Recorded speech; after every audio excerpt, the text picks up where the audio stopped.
Hey, I hope you and your family is doing well on this rise. And so I was just doing some work in my business and was just thinking about, all the things that I've been through in my life and why did I have to go through all those things, right?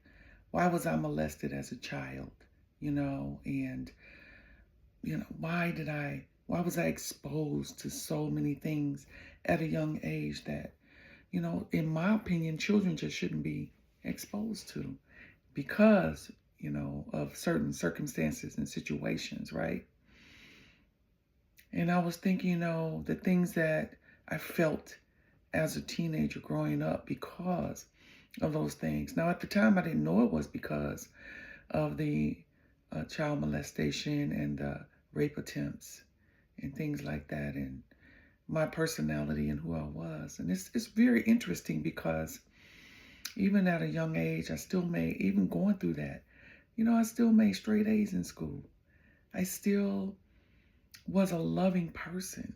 I still was a good friend and wanted to be friends. And then I realized that I didn't fit in with everybody. And as I was growing up, I knew that I didn't fit in with a lot of people that I wanted to be friends with. And they weren't the best people to be friends with. So I don't even know why I wanted to be friends with them. However, as I was growing up, I would skip class, stuff like that, and wouldn't stay focused. I didn't stay focused, and I didn't have any guidance. I didn't have someone I can go to and talk with, to find out what's going on. Any questions that I had, I just was felt like I was just on my own, and I was just making my decisions as they came. And it wasn't until my adulthood and I started dabbing into the self-help industry and reading tons of books is when I started reflecting back on my childhood and realizing why I did certain things, why I left home at 17 years old, with this particular person, and why we were doing the things that we were doing, to have money. Quiet as it may be kept, probably ran through $1 million in about probably a year and a half, because that was a wild year and a half out of my life. Yeah, just wilding out and doing things. And I spent 30 days in the federal for some of those things. In and out of jail, not spending long periods of time, but a little bit. I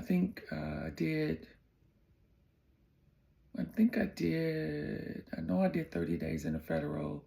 Can't remember what I did in the county and things like that,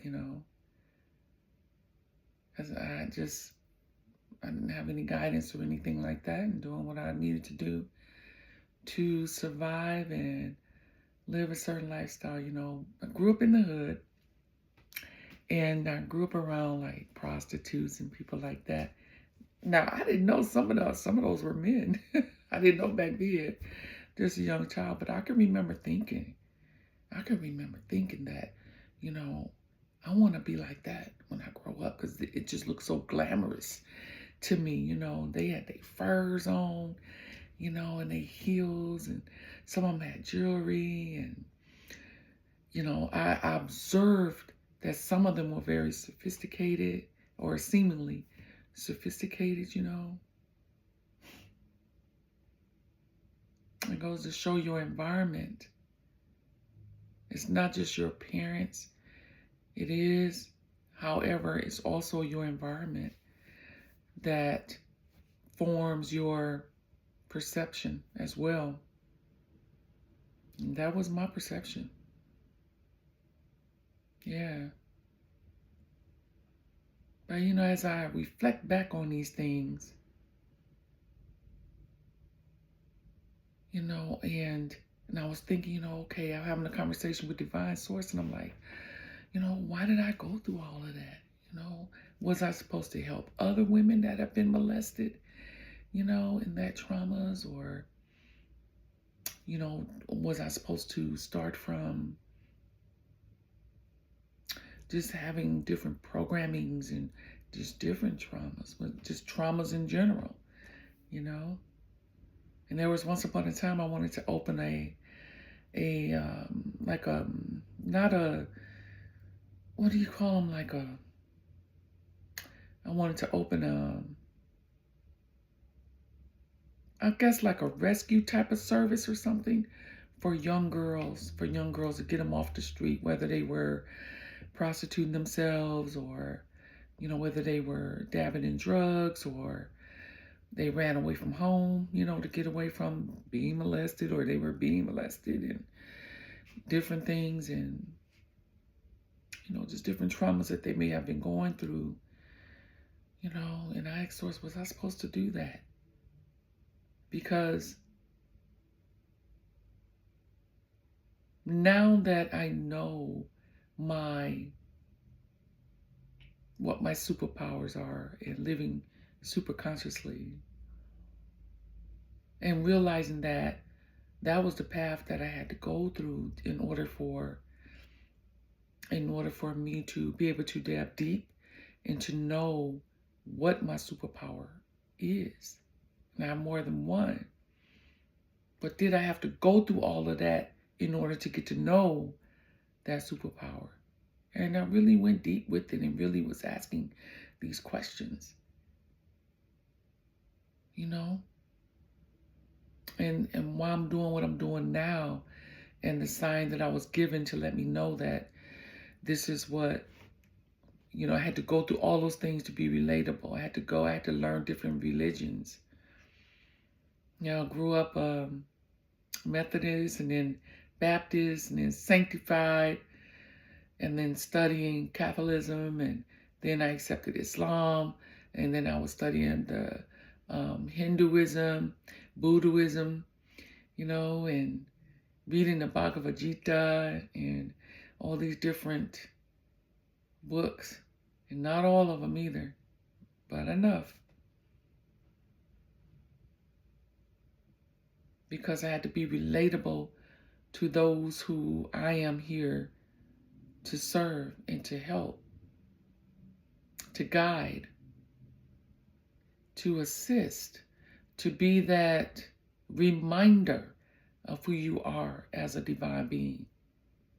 But I had to go through all of that to be relatable.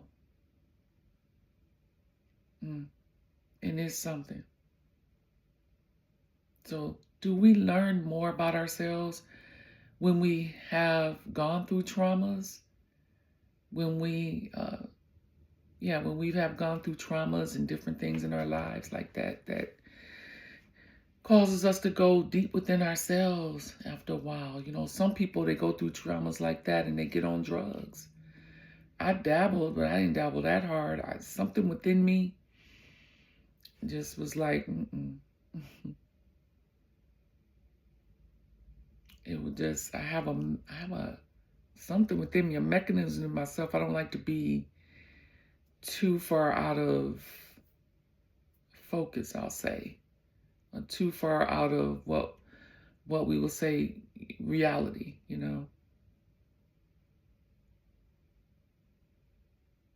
But I did the ayahuasca because it was calling me.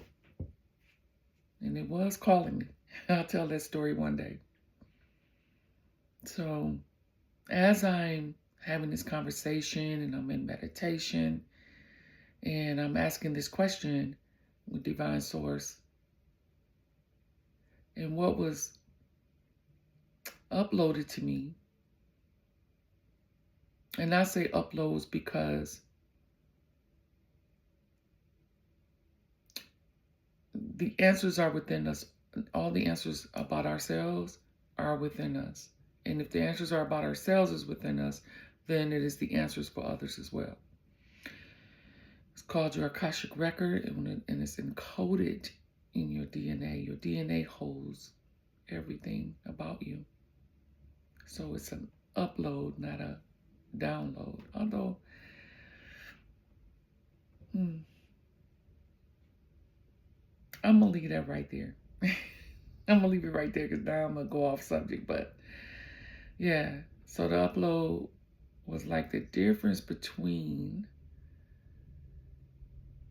learning about yourself due to traumas and learning about yourself when you haven't really gone through any traumas like that, like deep traumas. You know, you've been living your life. You may just have some programmings that you need to be deprogrammed from, but not real traumas, right? But you still learn some things about yourself because you learn about yourself when you're feeling good and happy as well. Everything has polarity. Everything has what I say, a flip side to it. Everything in this construct that we're living in. So the difference is when you've gone through a lot of traumas, especially childhood traumas in your life, it opens up a certain part of you that you otherwise would not know about yourself. There's just no way you would know. It causes you to go really deep within, especially when you reach out for help and you have a good coach that knows the language and can hear. And especially if that coach is intuitive on top of that, so it's able to tap in and communicate with your divinity. What happens is it starts to unlock codes. They start to unlock codes.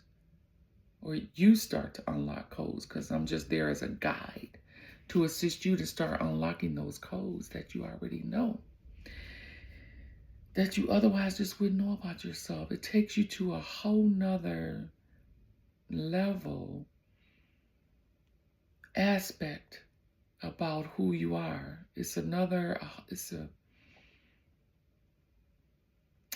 I'm attempting to listen to the word that came to me before. It was a word that came, but it's another level of aspect about yourself, taking you deep inside you, deep inside those Akashic records, so that you remember who you are as a powerful being. Because you survived it. You survived that trauma. And so, because you survived that trauma, there's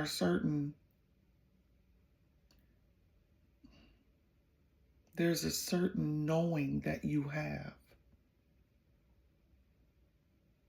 There's a certain knowing that you have about yourself,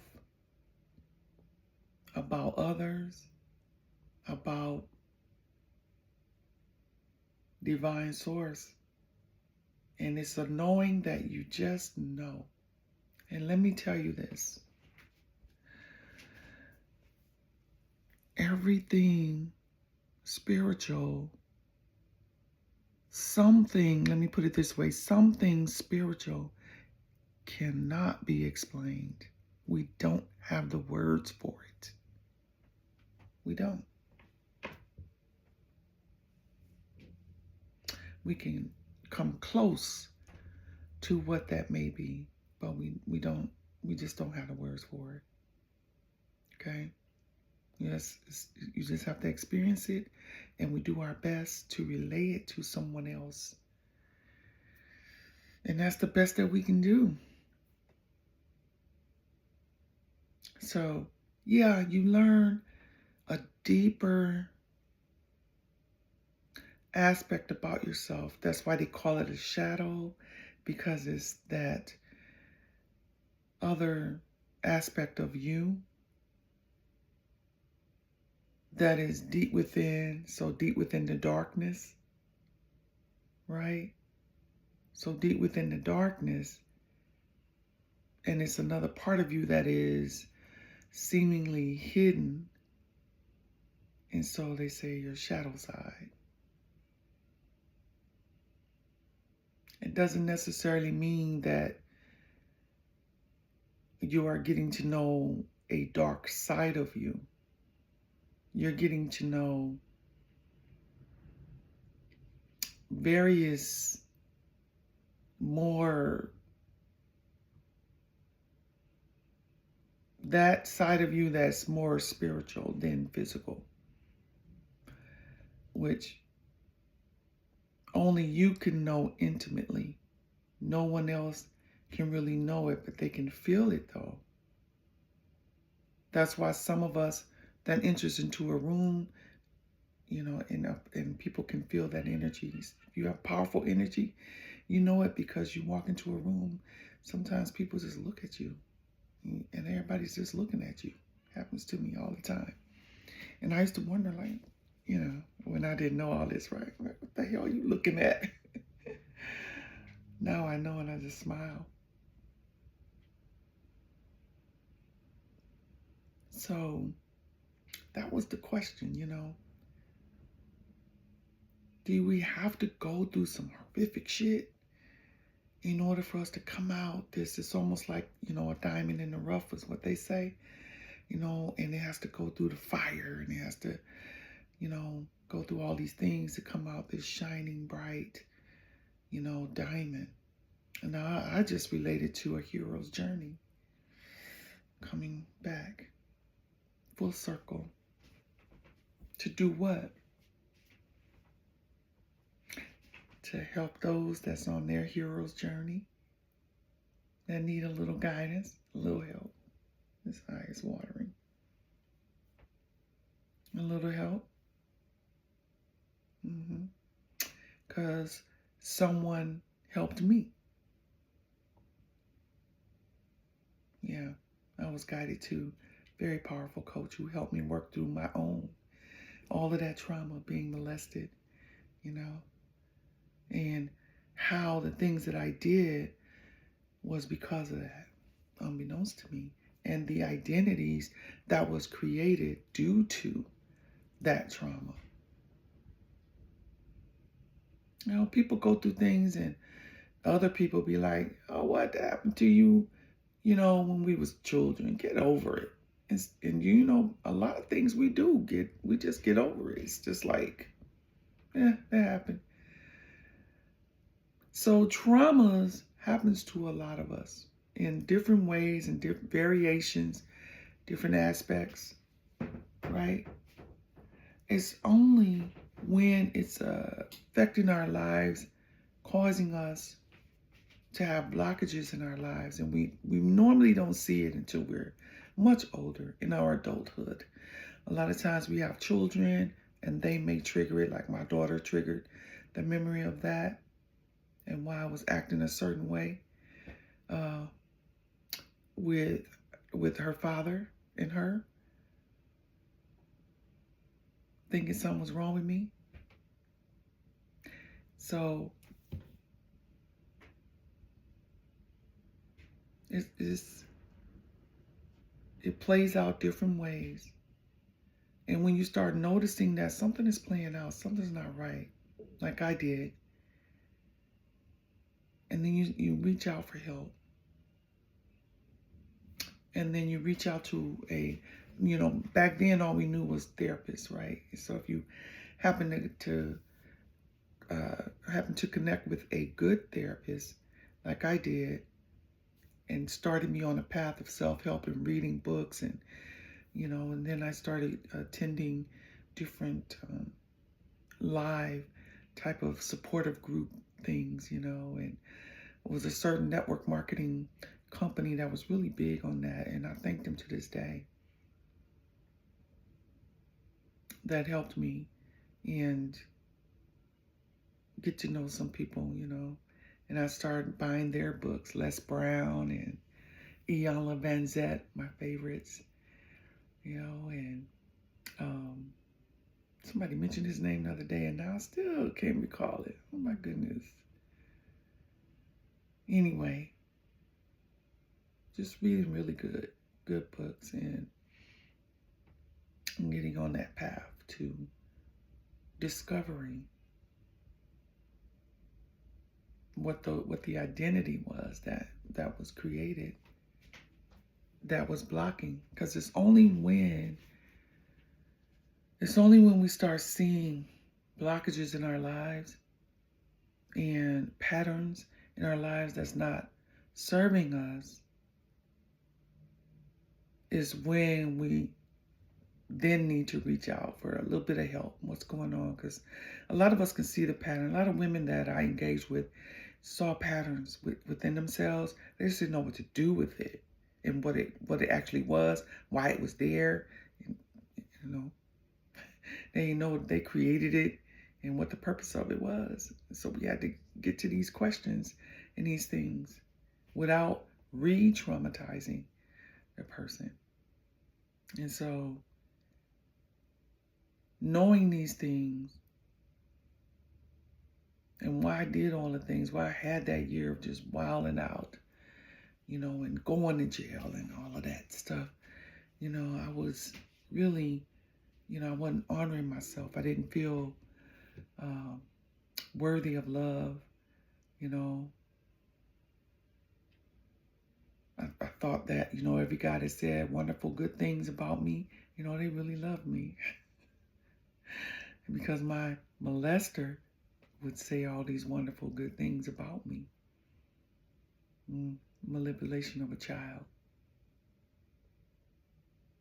And once I was freed emotionally from that, and it took a while. So I always tell people, be patient with yourself. It's all these different aspects of it.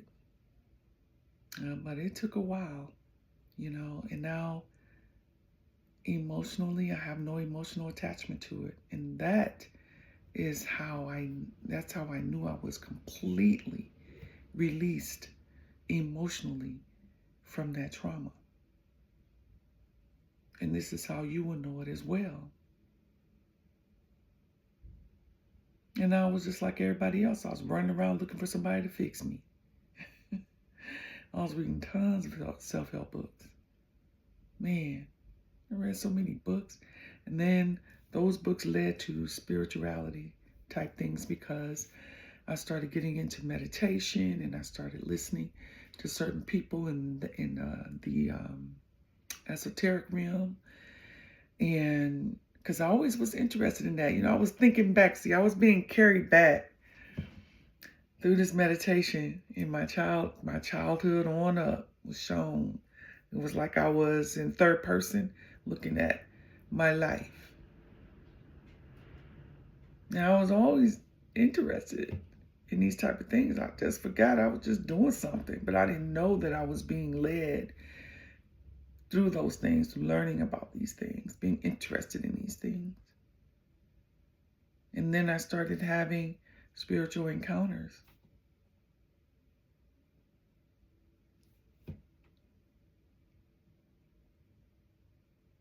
Yeah. And I was always the type that would question things. So I would be questioning. So each religion that I became a part of, I really was engaged with it. I was in it wholeheartedly and learned everything that I needed to learn.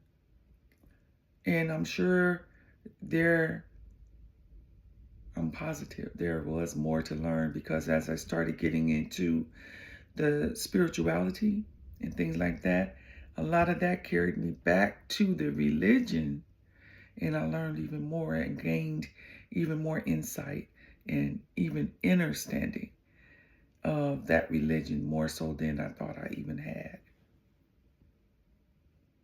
That's why it doesn't matter what religion you're coming from when you come to me for help. It doesn't matter. Been there, done that for real, for real. So that's why this channel is about the spiritual meet the physical. So throughout that whole journey, and they would tell us that, it's people that would teach, that the body is nothing. It's just an avatar, things like that. And what was shown to me was your body is just as important. You need to take care of your body. Your body is communicating with you all the time. Am I off subject? Your body is communicating with you all the time. Listen, when you are hustling, when you are an entrepreneur in business,